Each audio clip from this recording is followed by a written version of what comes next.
హే జగదీశ్వర, తమను పతిదేవునిగా పొంది ధన్యురాలినయ్యాను. తమరు నాకు అనుజ్ఞనివ్వండి స్వామి. హే మహాలక్ష్మి, నీవు నా చెంత చేరగా సంపూర్ణమయ్యాను. లక్ష్మీనారాయణులను ఒకేసారి చూడటానికి మన భక్తులందరూ ఉవ్విళ్ళూరుతున్నారు. నేను సాగర జలం నుంచి మీ చరణాలను చేరుకోవడానికి వేచి ఉన్నాను కదా స్వామి. ఇంతకాలం పాటు నన్ను దూరంగా ఎందుకుంచారో మరి. హే మహాలక్ష్మి, సకల కార్యాలు ముందే నిర్దేశించబడతాయి. పరమేశ్వరుని ఇచ్ఛానుసారం సముద్ర మథనం ఎప్పుడు జరగాలో అప్పుడే జరిగింది. మరి అప్పుడే నిన్ను పొందాను. నారాయణ నారాయణ. వైకుంఠంలో లక్ష్మీనారాయణుల ప్రథమ దర్శనంతో నా జీవితం ధన్యమైంది. ప్రణామం జగదీశ్వర.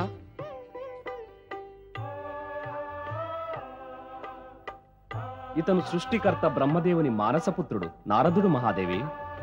ఇతను సర్వలోకాలను సందర్శిస్తూ భగవద్భక్తి ప్రచారం చేస్తుంటాడు. ఇక ఇప్పటి నుంచి లక్ష్మీనారాయణులపై భక్తిని ప్రచారం చేస్తా. మాతాలక్ష్మి, నువ్వైతే ధనవైభవాల దేవివి. నీ భక్తగణం నిన్ను ఆరాధించకుండా ధన ధాన్య వైభవాలను ఎలా పొందగలరు? నారదా, నన్ను ఇంతగా ప్రశంసించవద్దు. ఒకవేళ నాకు అహంకారం వచ్చేస్తే? నారాయణ నారాయణ.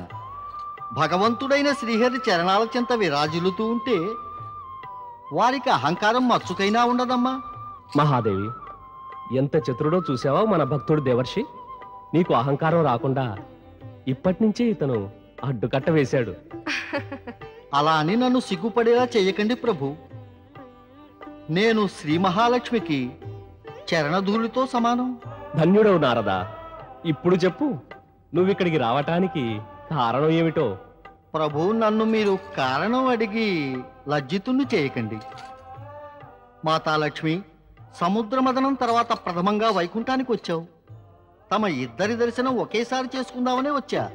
నారదా, నీకు తెలుసు కదా, ఎవరి మనసునైనా నేను బాగా అర్థం చేసుకోగలనని. నువ్వు మహాలక్ష్మి దర్శనంతో పాటు ఇంకో ప్రయోజనం కోసం కూడా వచ్చి ఉంటావు. నీకు అన్నీ బాగా తెలిసి ఉంటే నువ్వే స్వయంగా చెప్పొచ్చుగా. ఒక్కొక్కప్పుడు నా సొంత మనసే నాకు అర్థం కాదు. నారాయణ నారాయణ. ఓం నమ శివాయ.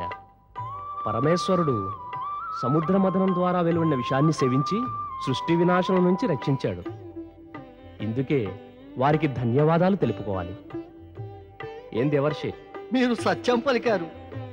నేను బ్రహ్మలోకం నుంచే వస్తున్నాను. పరమపిత బ్రహ్మదేవులు కూడా ఇదే అన్నారు. ఇంకా ఏమన్నారంటే, దేవరాజు ఇంద్రుడు, దేవతలందరూ భగవంతుడైన శంకరునికి తమ కృతజ్ఞతలు తెలుపుకోవడానికి కైలాసానికి ప్రయాణం కట్టారట. అయితే మనం కూడా అక్కడికి వెళ్ళవలసి ఉంది. కైలాసంలో పరమశివుడు ఇంకా మాతా సతి దర్శనం కూడా అవుతుంది.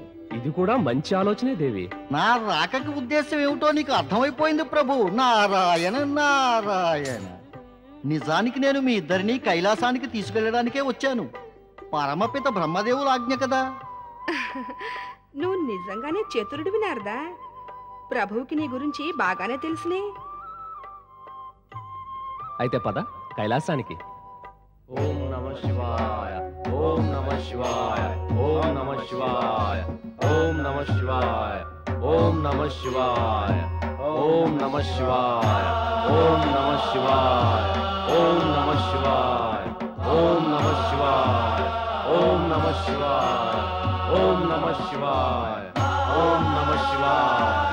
ఓం నమ శివాయ. ఓం నమ శివాయ. ఓం నమ శివాయ. త్రిలోకాధిపతి మహాదేవ సదాశివునికి జై. సర్వాంతర్యామి మహాదేవ సదాశివునికి జై. శక్తి రూపిణి సతీదేవికి జై. పరమేశ్వరుడైన బోళా శంకరునికి జై. హే సదాశివ, లోక కళ్యాణం కోసం నీవు హాలాహలాన్ని కంఠంలో ధరించి సృష్టిలోని సకల ప్రాణులని రక్షించావు. మా అందరి వైపు నుంచి నీకు శతకోటి వందనములు. బ్రహ్మదేవ, మనం శ్రీహరి విష్ణువుకు రుణపడి ఉన్నాం. ఈతను ముందు కూర్మం, అనంతరం మోహిని రూపాన్ని ధరించాడు. రాహువుని వధించాడు. అమృతాన్ని రక్షించాడు. సముద్ర మథనం సఫలీకృతమై న్యాయము నీతి నిరూపించబడ్డాయి పరమేశ్వర. దేవతలకు స్వర్గం దక్కింది, ఇక అసురులకు వారి కర్మల ఫలం. శ్రీహరి, అందరికన్నా ఎక్కువ లాభం మీరే పొందారు. భగవతి లక్ష్మి మీకు ప్రాప్తించింది. దేవి సతి, నిజం ఏమిటంటే నన్ను శ్రీహరియే కరుణించారు. వీరికన్నా ఎక్కువ లాభం నేనే పొందానుగా. నారాయణ నారాయణ, లాభ నష్టాల చర్చలో పడి ఒక నిజాన్ని మనం మర్చిపోతున్నాం. సముద్ర మథనం కోసం మౌలిక ఉపాయం పరమపిత బ్రహ్మదేవునిదే. మాత సరస్వతి ఒలికించిన సుమధుర వీణామృతంతో పరమపిత బ్రహ్మదేవునిలో సృజనశీలత జాగృతం కాకపోతే సముద్ర మథనమే లేదు కదా.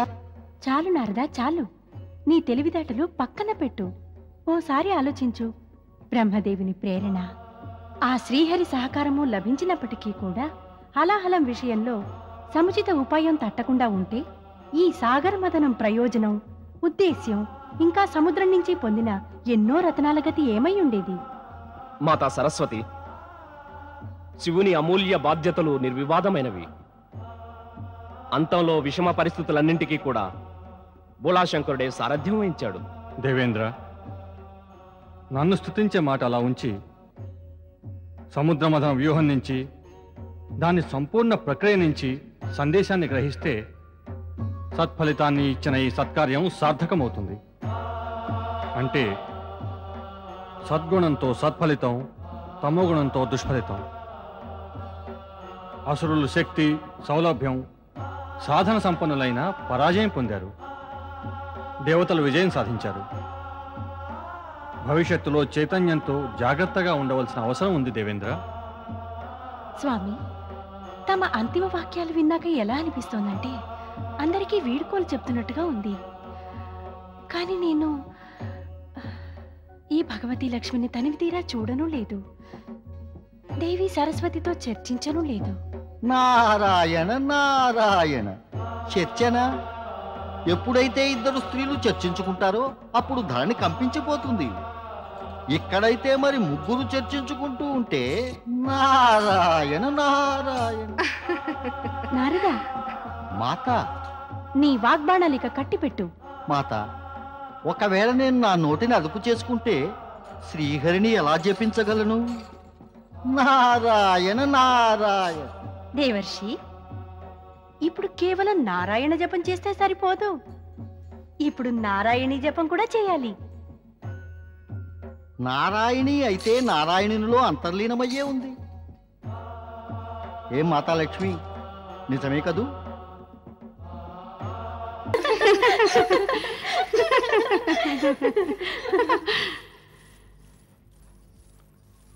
ప్రణామం పితృదేవా, ప్రణామం మాతృదేవా.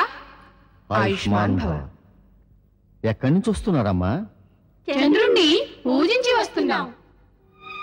చంద్రుని పూజ? చంద్రుని పూజ ఎందుకు? జవాబివ్వండి, మిమ్మల్ని అడిగేది. నువ్వు చెప్పు, నువ్వే చెప్పు. నువ్వే చెప్పు రోహిణి.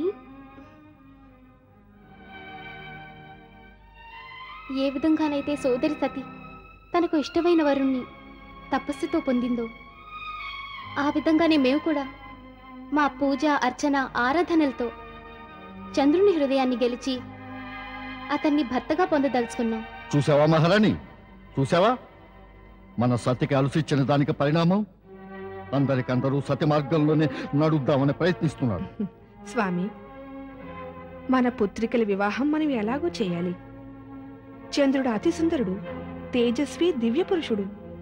తనకు తానే ఇష్టపడితే ఈ వివాహం చేయడంలో ఎలాంటి ఆపద ఎదురవ్వదు. మన పుత్రిక సతి తన పతి గృహంలో ప్రసన్నంగా ఉంది.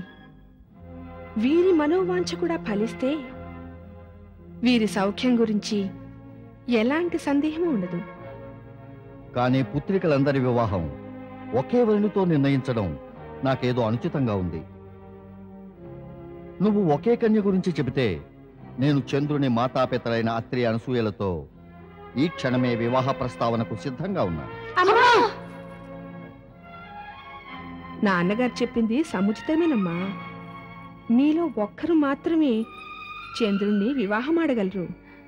కానీ మేమంతా నక్షత్ర కన్యలవేనమ్మా. మా జీవితం చంద్రునితో ముడిపడి ఉంది. మాలో ఎవరం కూడా చంద్రుడు లేకుండా బతకనే లేవమ్మా. మా అందరి అభిప్రాయం అదేనమ్మా. అలాగే నేను ఇప్పుడే అత్రి ఆశ్రమానికి వెళ్ళి వివాహం గురించి మాట్లాడుతాను. మీ ప్రస్తావనతో మేము ధన్యులమయ్యాం రాజా.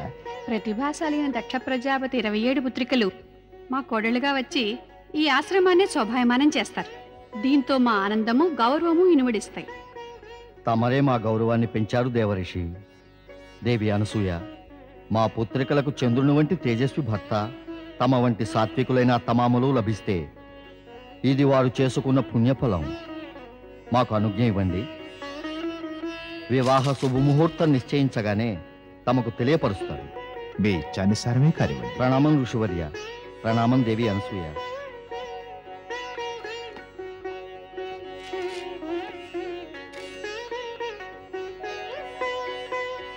ఇరవై 7 నక్షత్ర కన్యలతో ఈ ఆశ్రమం కళకళలాడుతుంది. ఆశ్రమమే కాదు, ఆకాశంలో చంద్రసౌధం కూడా. కానీ ఏడు స్వామి, నాకేమనిపిస్తుందంటే మన పుత్రుడైన చంద్రుని చిత్తం అతి చంచలం. ఇందరి పత్నుల పతి తన పతి ధర్మాన్ని ఒకే విధంగా నిర్వర్తించగలడా అని. వివాహం తర్వాత ఎలా ఉంటుందో అని బాధపడకండి. చింతిస్తే ఒరిగేదేమిటి? ఎందుకంటే ఈ నక్షత్ర కన్యలకి చంద్రునితో వివాహం కావడం విధి విలాసం. ఇక ఈ సంబంధాన్ని ఆనందంతో స్వీకరించాం కూడా.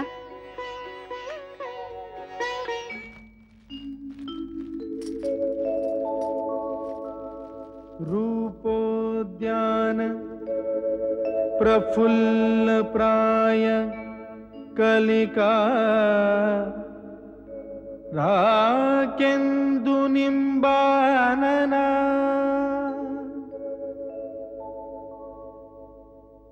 तन्वंगी शुभहासिनी सुरसिका क्रीडा कला संरतिः शोभा वारिधिनि सुमूल्यमणिकी लावण्य लीलामयी शंछाया मृदुभाषिणी मृगदृगी भूयात् सदा मंगलम्.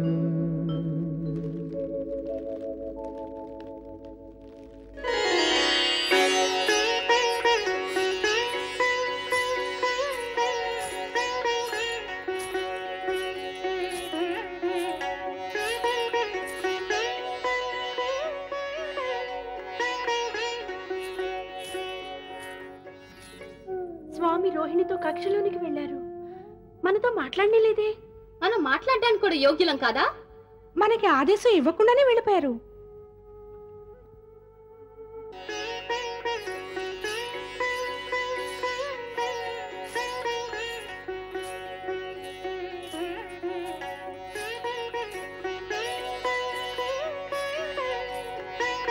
ఏమైంది ప్రియా?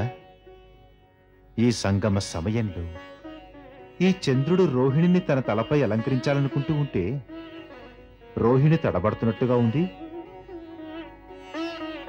ఏమైంది ప్రియా నీకు? ఇంతటి అందాల చంద్రుని పొందాక ఎందుకు బెంగగా ఉంటుంది?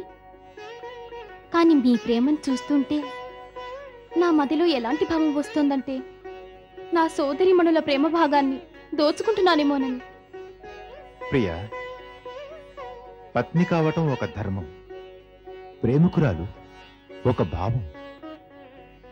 నీ సోదరీమణులు తప్పకుండా నా పత్నులే. మరైతే ప్రేమించటం కేవలం నిన్ను మాత్రమే. ఈ చల్లని రాత్రి వేళ మాటల్లో మురిగిపోవడానికి కాదు ప్రియా. పద, విహరిద్దాం. ఇప్పుడే అన్నారుగా పత్ని కావడం ధర్మం అని. ఈ ప్రకారంగానే పతి కావడం కూడా ధర్మమే. ఈ ధర్మాన్ని అనుసరించి తమ ప్రేమని పత్నులందరికీ సమంగా పంచాలి. కాని తమరు నా సోదరిమణులను ప్రేమ పిపాసలు వదలటం సరికాదు. వారి దశ కూడా చకోరిలా ఎలా మారిందంటే చంద్రుని కోసం విలపిస్తూనే ఉంటారు. నా ఉద్దేశంలో మనకన్నా ఎక్కువ స్వామి రోహిణినే ప్రేమిస్తున్నారు. వివాహం 27 దక్షపుత్రికలతోటి ప్రేమ ఒక్కరితోటే? ఇది నిజంగా అన్యాయం. అవును, అన్యాయం. ఈ అన్యాయం భరించలేం, బాధాకరం. మా జీవితం అంతా పతి ప్రేమను పొందడానికి ఇలా విలపిస్తూ ఉండాల్సిందేనా? లేదు, పతి ప్రేమను పొందడానికి ఏదో ఒక ఉపాయం చూడాలి. మనం ప్రయత్నించి తీరాలి.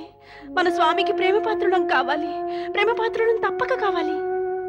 నేను నిన్ను మొదటిసారి చూసినప్పటి నుంచి కూడా నా మనసు ఉప్పొంగిపోసాగింది. మరి ఇప్పుడు తొలిరాత్రి కవిస్తున్నా నువ్వు మాటికి మాట చెబుతావా? నేనేమన్నానని మీతో? పతి రూపంలో తమ అన్య పత్నులను ఉపేక్షించడం ఏం ధర్మం కాదు. ప్రేమ, ధర్మం, కర్మ, జాతి, కులం, రీతి, నీతి నాకేం తెలీదు. ప్రేమ పరిభాష అయితే అన్నింటినీ మించింది. ఒకవేళ నువ్వే ఈ పరిభాషను అర్థం చేసుకుంటే నా ప్రేమను జుర్రుకోవడానికి నా వెనుకే వస్తూ ఉంటావు.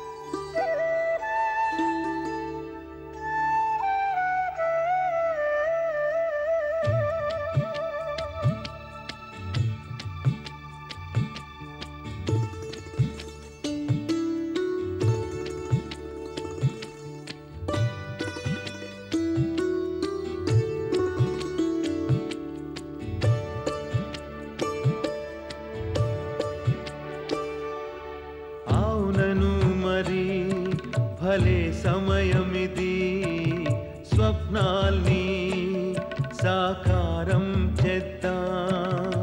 అవునను మరి భలే సమయమిది స్వప్నాల్ని సాకారం చేద్దాం. ప్రేమలో లీనం అవదామితరం లీనమై లోకం సుదాం. అవునను మరి భలే సమయమిది స్వప్నాల్ని సాకారం చేద్దాం.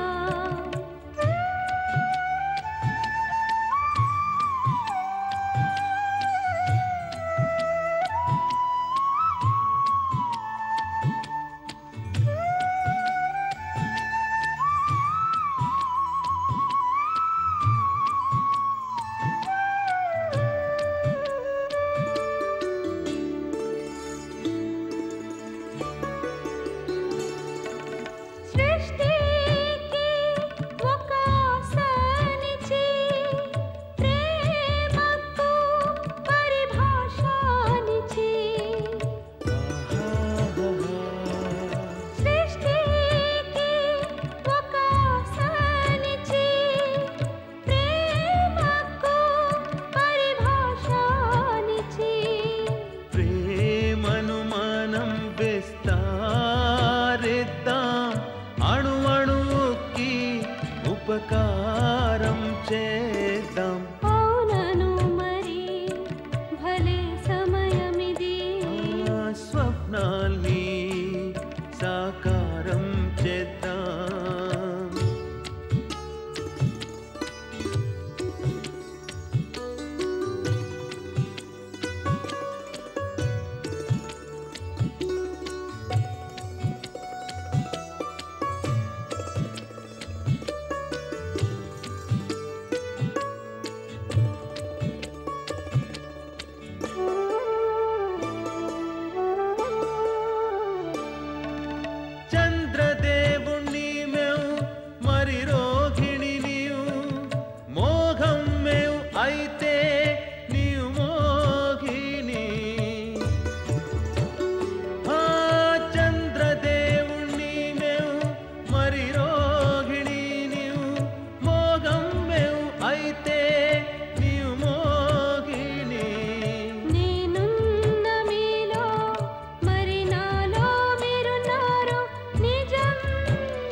భలే సమయమిది ఓ స్వప్నాల్ని సాకారం చేద్దాం ప్రేమలో లీనం అవదామిద్దరం లీనమై లోకం సుదాం అవునను మరి భలే సమయమిది స్వప్నాల్ని సాకారం చేద్దాం అవునను మరి భలే సమయమిది స్వప్నాల్ని సాకారం చేద్దాం.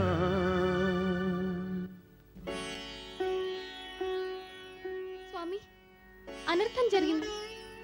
నా తోబుట్టువులంతా ఎటు వెళ్ళిపోయారో. బహుశా తమ బాధను వ్యక్తపరచుకోవడానికి మీ పుట్టింటికే వెళ్ళుంటారు. కానీ రోహిణి, వారి కన్నీళ్లు నన్ను నీ ప్రేమ నుంచి దూరం చేయలేవు ప్రియా. అగ్ని సాక్షిగా తమ పుత్రికలందరినీ చంద్రుడు పెద్దల ఎదుట పరిణయమాడాడు. కానీ కేవలం రోహిణిపైనే తన ప్రేమను కనబరుస్తున్నాడు. ఇలా మమ్మల్ని ఉపేక్షించడం ఏమాత్రం సహించలేమమ్మా. చంద్రదేవునితో ఈ బంధం ఏర్పడి ఎంతో కాలం కాలేదు. ఇప్పుడే మా కొత్త జీవితం ప్రారంభమైంది. మా కొత్త జీవితానికి అర్థమే లేదు నాన్న. అతనికి మేమంటేనే గిట్టడం లేదు. రోహిణి మాకు సోదరే కదా, కనీసం తనైనా మేమందరం ఎంత తీవ్ర ఆవేదనకు లోనయ్యామో ఆలోచించాలిగా. ఇక మా అందరి జీవితం వ్యర్థమైపోయినట్టే. భర్త ఉపేక్షించిన భార్యల స్థితి వితంతువుల కన్నా హీనం. భర్తను పోగొట్టుకున్న వారు కొన్నాళ్ళకైనా స్థిమితపడతారేమో. అలాంటి అశుభ మాటలు మాట్లాడకమ్మా.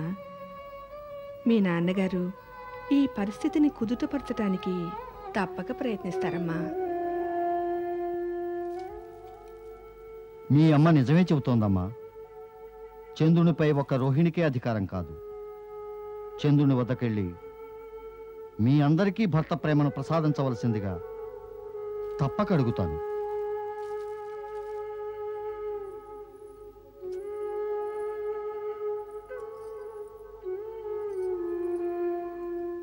ధర్మపత్ని గతి ఇంతే అంటారా? పతి చేత మాంగళ్యం మాత్రం కట్టించుకుని జీవితమంతా ప్రేమ కోసం తప్పించిపోతూ చావవలసిందేనా? పత్ని ధర్మంతో పాటుగా పతి ధర్మం కూడా ముడిపడి ఉంది కాదంటారా? మనస వాచ కర్మన ప్రతిభర్త తప్పక తమ పత్నులను సుఖపెట్టి తీరాలి. కానీ తమ పుత్రుడు చంద్రుడు నా 26 పుత్రికల్ని వివాహమైన రోజే త్యజించాడు. వాస్తవానికి ఇది నాకు బాధగానే ఉంది.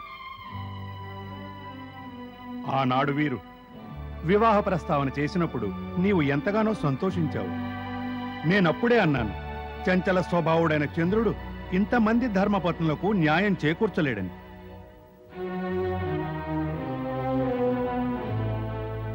మనసులో ఉన్న ఈ సంశయాలతోటే నాకు ఇది అసంభవమని తోచింది.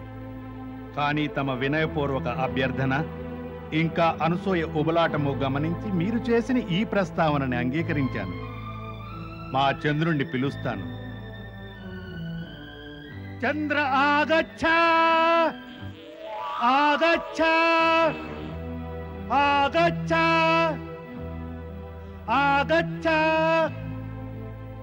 ఆగచ్చ. పితృదేవులు నన్ను స్మరిస్తున్నారు. పద పెడదాం.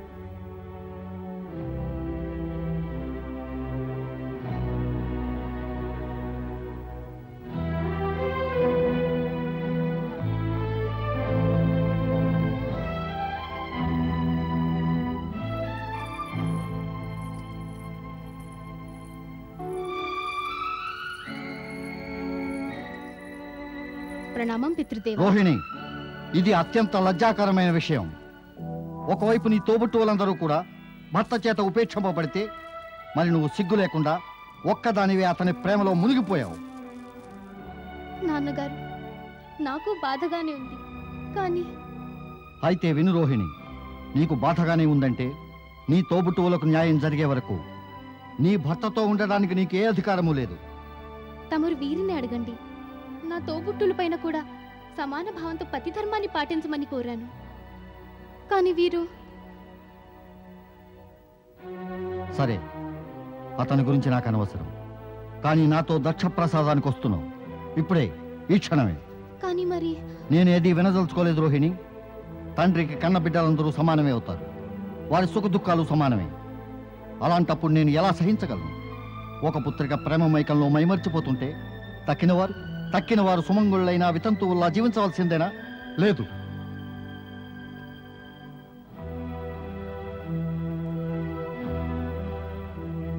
దేవి అనసూయ, ఋషివర్య, దయచేసి రోహిణి నాతో పంపవలసిందిగా కోరుతున్నా. తమకు తోచిన విధంగానే చెయ్యండి. అవునా స్వామి? నేను వారి ఉద్దేశాన్ని సమర్థిస్తున్నాను. రోహిణి, దక్షపురానికి వెళ్లే ఏర్పాట్లు చేసుకో. తమరి ఆజ్ఞ. పద రోహిణి.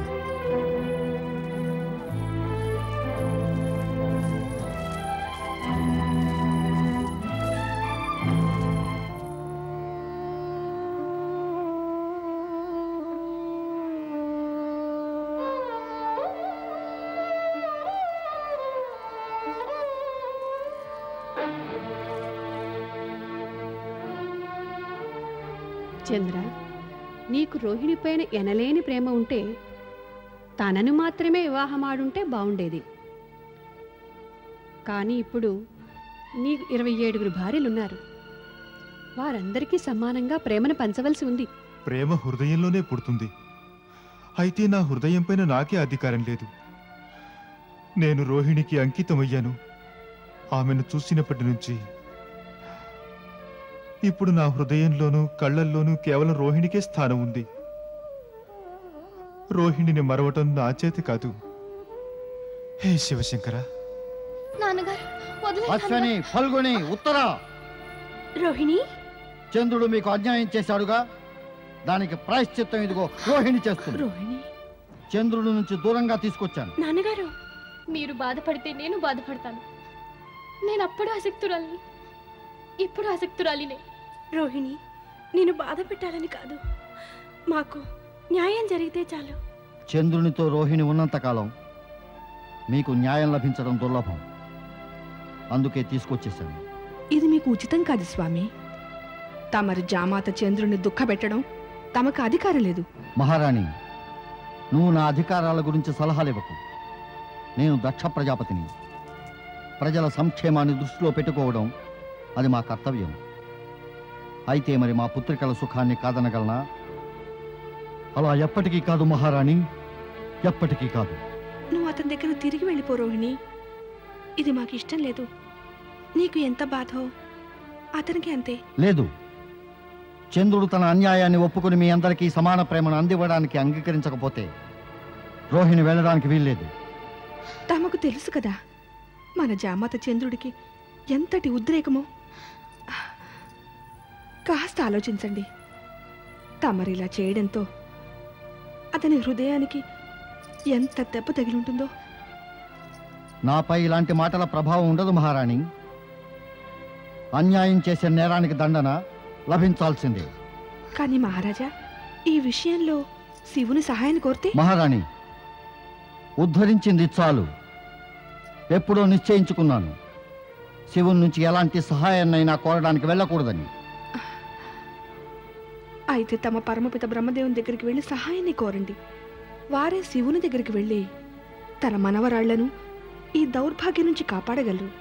ఇంతమందికి పితామహులు కదా, వారికి కర్తవ్యం ఉంది.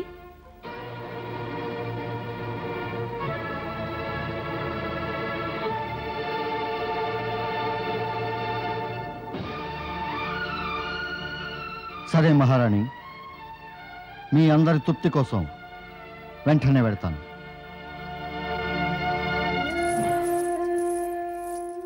అమ్మా, ఏడవకమ్మా, ఏడవకు. బెంగపడద్దు. పరమపిత బ్రహ్మదేవులు ఏదో ఒక మార్గాన్ని చూపిస్తారు. ఏడవకమ్మా, ఏడవకు. ఓం నమః శివాయ.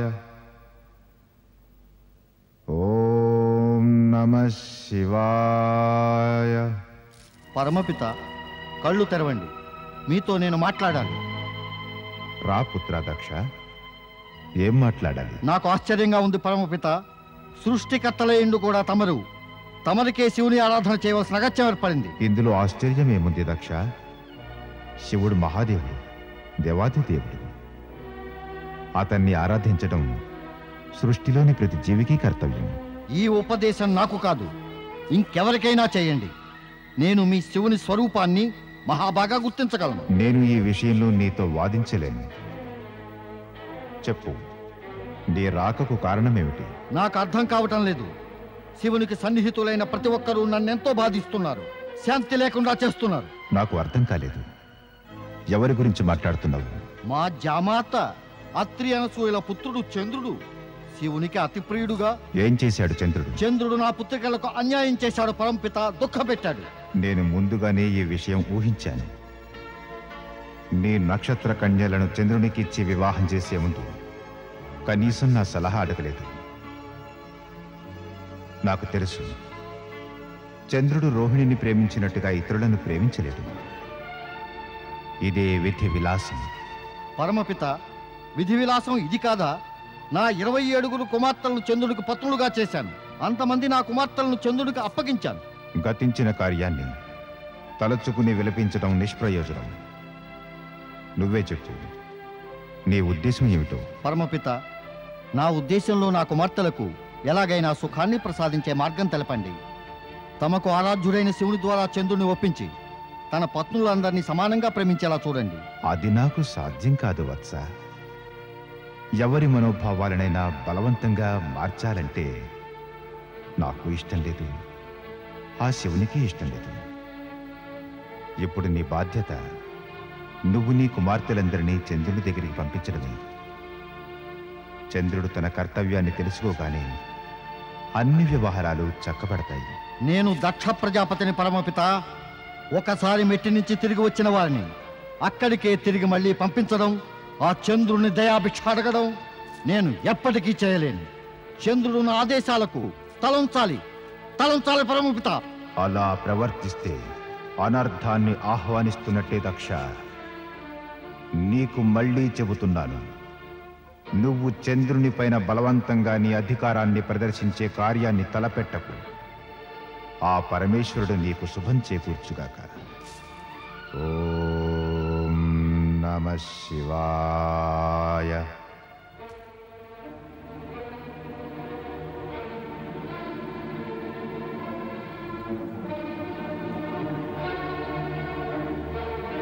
మా సోదరుడు. నారాయణ నారాయణ. మహారాజా, తమరు పృథ్వీపై ఉన్న తమ రాజ్యాన్ని విడిచి ఇక్కడ విహరిస్తున్నారేమిటి? దేవరిషి నారద, చంద్రుని జామాతగా చేసుకుని శిక్ష అనుభవిస్తున్నాను. నారాయణ నారాయణ. అంటే చంద్రదేవుడు తమను కష్టాల పాలు చేశాడు. మరి ఆ చంద్రదేవుడు పాపం అతను సుందరుడు, శీతలుడు, ఇంకా ప్రేమే ప్రాణం అనుకునేవాడు. అతను తమకి కష్టాలు తెచ్చి పెడతాడంటారా? దేవరిషి, చంద్రుణ్ణి ప్రశంసిస్తే నా క్రోధానికి గురి అవుతారు. ఇంకేమైనా మాట్లాడండి. మహారాజుడు ఎలా అంటే అలా. మరి ఇంతకీ తమరి సమస్య ఏమిటి? దేవరిషి, నేనేమైనా అమాయకుడినా మీకు నా సమస్య గురించి తెలియదు అనుకోవడానికి? చంద్రుడు రోహిణి మూలంగా నా మిగతా కుమార్తెలను నిర్లక్ష్యం చేశాడు. ఈ వార్త ముల్లోకాల్లోనూ పాకింది. ఇక తమకి ఇంటింటి కథ తెలుసునే. నారాయణ నారాయణ. మీ వద్ద నేను అసత్యం పలకను భ్రాతా దక్ష. తెలియటం అన్నీ తెలుసు. తమరి వ్యవహారమే నాకేమాత్రం నచ్చలేదు. తమ పుత్రికల భర్తతో ఏ తండ్రైనా కటువుగా ప్రవర్తిస్తాడా? అతన్ని ప్రేమతో బుచ్చగించాలి. అంటే తమరు కూడా అతని పక్షం వహిస్తున్నారు దేవర్షి. అయితే ఇది కూడా వినండి. ఆ చంద్రుడు నోరు మూసుకుని తన భార్యలందరినీ స్వీకరించి నన్ను వేడుకున్నప్పుడు అప్పుడే నేను క్షమిస్తాను. లేకపోతే పరిణామం తీవ్రంగా ఉంటుంది. పోయి తెలియచేయండి ఆ చంద్రుడికి. నారాయణ నారాయణ. ధన్యుడవు భోళాశంకర, ధన్యుడవు.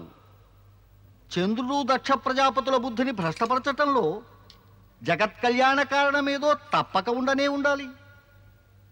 నీ లీలలు నీకే తెలుస్తాయి. ఓం నమః శివాయ. ఓం నమః శివాయ. చంద్ర, ఓం నమః శివాయ. చంద్ర, ఓం నమః శివాయ. పుత్రా చంద్ర, ఓం నమః శివాయ. చంద్ర నమః శివాయ పుత్ర చంద్ర నమః శివాయ ఎక్కడున్నావు చంద్ర? శివాయ. చంద్రుడు వెళ్ళిపోయాడు దేవి. నేను చాలాసేపు ఆపాలని చూశాను, కానీ నాకు ఆపడం సాధ్యం కాలేదు. రోహిణి వెళ్ళిన తర్వాత చంద్రుని మనసు అదోలా ఉంది. వెళ్ళనివ్వకుండా ఆపి ఉండాల్సింది. నాకేదో అనివార్యమైన కీడు గోచరిస్తోంది అనసూయ. దక్షుని ఉగ్రరూపం, చంద్రుని విషాదం, నాకేదో అరిష్టమే గోచరిస్తోంది. అలా అశుభం పలకకండి స్వామి. భగవంతుడిని ప్రార్థించండి. చంద్రుని ఈ సంకట స్థితి నుండి కాపాడమని వేడుకొనండి. ఇప్పుడు ఆ భగవంతుడు శంకరునిదే భారం. పదదేవి, మనిద్దరం కలిసి ఆ పరమేశ్వరుని ఆరాధిద్దాం. ఓం నమః శివాయ. ఓం నమః శివాయ.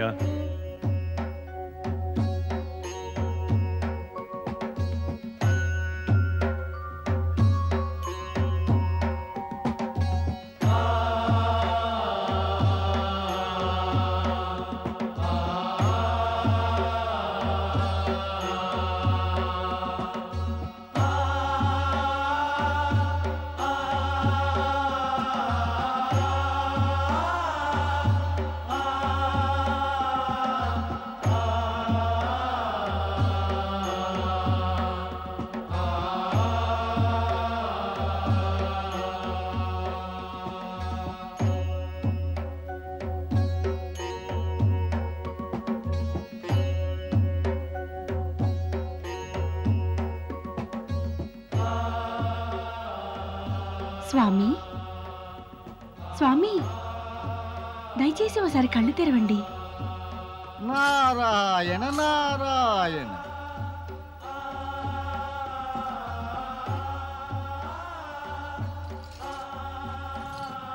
ప్రభు, నేను ఎన్నిసార్లు పిలిచినా తమరు అణుమాత్రమైనా స్పందించలేదు. మరి దేవర్షి రాగానే మీరు కళ్ళు తెరిచారే. అర్ధాంగి పట్ల కన్నా భక్తులంటే భగవంతుడు జాగరూకతతో ఉండాలి. నారాయణ నారాయణ. ప్రభు, తమరు ఈ భక్తుణ్ణి మెప్పించపోయి సతీదేవిని తక్కువ చేశారు. తక్కువ నన్న ఏమాత్రం కాదు. అప్పుడప్పుడు కొన్ని మాటలు సరదాగా, కొన్ని హాస్యంగా, కొన్ని పరిహాసంగా, వీటితోటే పతి పత్నుల ప్రేమ పెరుగుతుంది కదూ ప్రభు? నీ ఉద్దేశం మన ప్రేమ పెరగటానికి నన్ను ఇవన్నీ చేయమంటావా? దేవి సతీ, తమకైతే ప్రతిక్షణం భగవంతుని సాన్నిధ్యంలోని సేవలన్నీ తమకే ప్రాప్తం. మరి మా భక్తులకి పరమేశ్వరుడు ఒక్క క్షణమైనా దర్శనమిస్తే ఇక ధన్యులమై వెళ్ళిపోతాం. నారదా, తమకి నా పైన ఈర్చి రావటం లేదు కదా? నారాయణ నారాయణ నారాయణ. దేవి సతీ, నాకెందుకు ఈర్ష్య? బాలబ్రహ్మచారిని ఒప్పుకుంటాను. అయితే మరి వివాహ వ్యవస్థను ఒప్పుకుంటాను.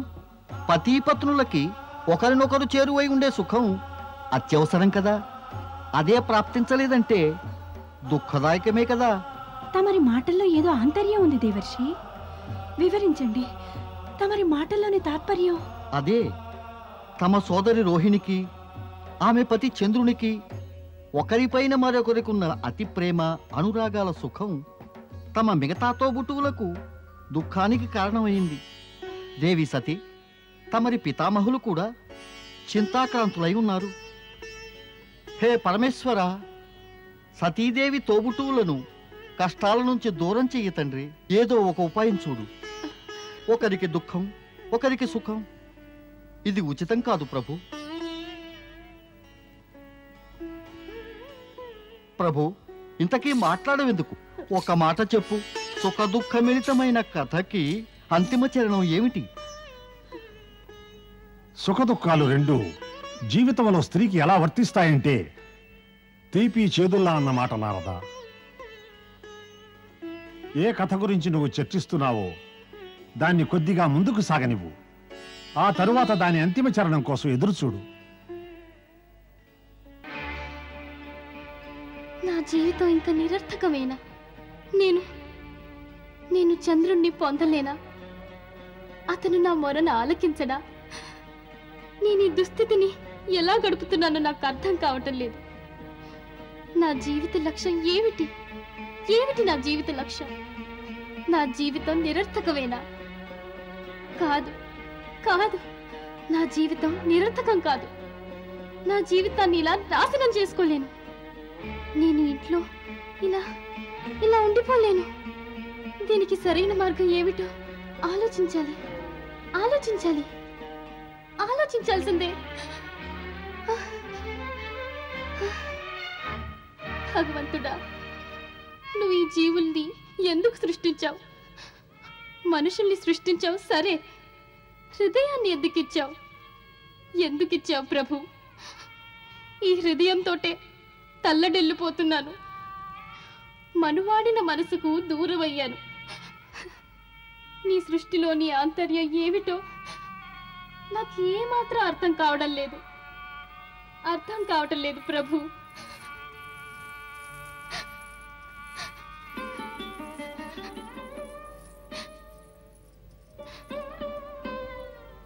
రోహిణి, మనకిష్టమైన పతిని పొందడానికి మనం ఎన్నో పూజలు నిర్వహించాం.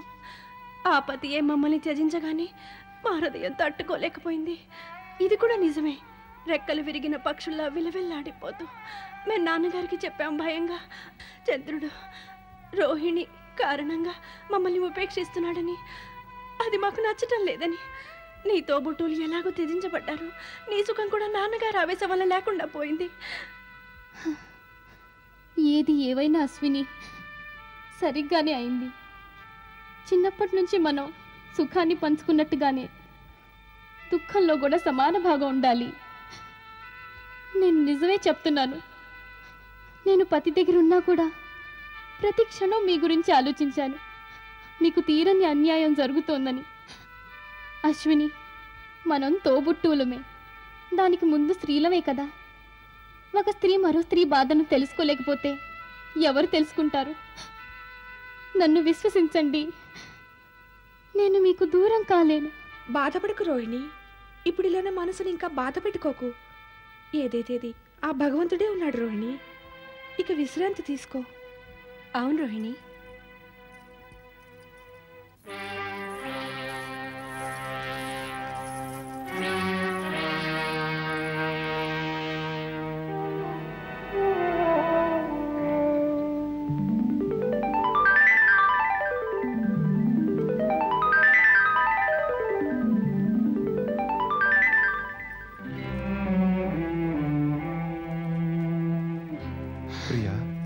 స్వామి తమరా? పద, నాతో చంద్రభవనానికి వచ్చే. లేదు స్వామి, తమరు మీ మిగతా పత్నులకు అధికారం ఇచ్చేదాకా ఇక్కడే ఉంటాను. మనసారా నిన్నే ప్రేమిస్తున్నాను, కేవలం నిన్ను. నిన్ను కాదని ఈ చంద్రుడు ఇంకెవరినీ ప్రేమించలేడు కూడా. అయితే నన్ను కూడా మర్చిపోండి స్వామి. ఈ విరహాగ్నిలో నేను జ్వలించిపోతాను. నా తోబుట్టుల చేత సుఖ సౌభాగ్యాలను దోచుకుని ఒక నీచ స్త్రీగా కళంకాన్ని పొంది జీవించలేను. తమరు వెంటనే ఇక్కడి నుంచి వెళ్ళిపోండి. నిన్ను మరచి నా జీవితాన్ని ఊహించుకోవడం కూడా అసాధ్యం. అందరికీ చల్లదనాన్ని ప్రసాదించే ఈ చంద్రుడు ఇప్పుడు నీ విరహాగ్నిని చూస్తూ ఊరుకున్నాడు. నేను నిన్ను ఇక్కడి నుంచి తీసుకువెడతాను రోహిణి. వద్దు స్వామి. పద రోహిణి. వద్దు, అలా చేయకండి. అనర్థం జరిగిపోతుంది. మీకు మా పితృదేవుల కోపం గురించి తెలీదు. ఒకవేళ వారు మిమ్మల్ని చూస్తే ఏమైపోతుందో. వెళ్ళిపోండి, వదలండి. చంద్ర, నీకు ఇంత ధైర్యమా? నీ చూడ పాపి, వదిలేయి నా కుమార్తెను. ఏమి నా పత్ని? ఇప్పుడు మీకు ఈమెపై ఏ అధికారము లేదు. చాలు నీ ప్రలాపనలు. తీసుకువెళ్ళాలంటే నీ భార్యలందరినీ తీసుకెళ్ళు. వివాహం అంటే శరీరాల కలయిక మాత్రమే కాదు, మనస్సుల కలయికతో అవుతుంది. అయితే నేను మాత్రం తమరి ఈ పుత్రికని మనసారా వరించాను. పద్రోహిణి, ఆ చెయ్యి వదిలేయి చంద్ర, లేదా నిన్ను శపిస్తాను. పొద్దు పితృదేవా, దయచేసి తొందరపడకండి. అయితే చెప్పు నీ పాపిష్టి భర్తకి నేను తక్షణం వదిలి ఇక్కడి నుంచి వెళ్ళిపోమని, లేదా నా క్రోధ జ్వాల ఇతన్ని భస్మం చేస్తుంది. ఈ చంద్రుడు తన రోహిణిని వదిలిపెట్టి ఇక్కడి నుండి వెళ్ళలేడు. ఇదే నీ నిర్ణయం అయితే విను. నీ అందచందాలను చూసుకుని గర్వంతో మిడిసిపడుతున్న నువ్వు క్షయరోగంతో నాశనమవుతావు. ఇదే నా శాపం.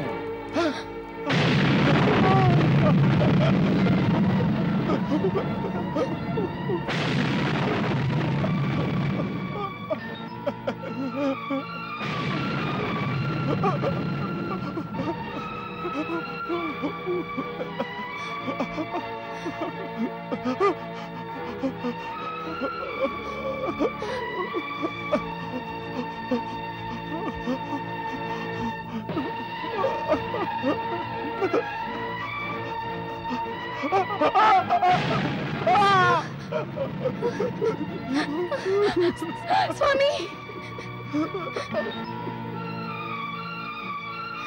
స్వామి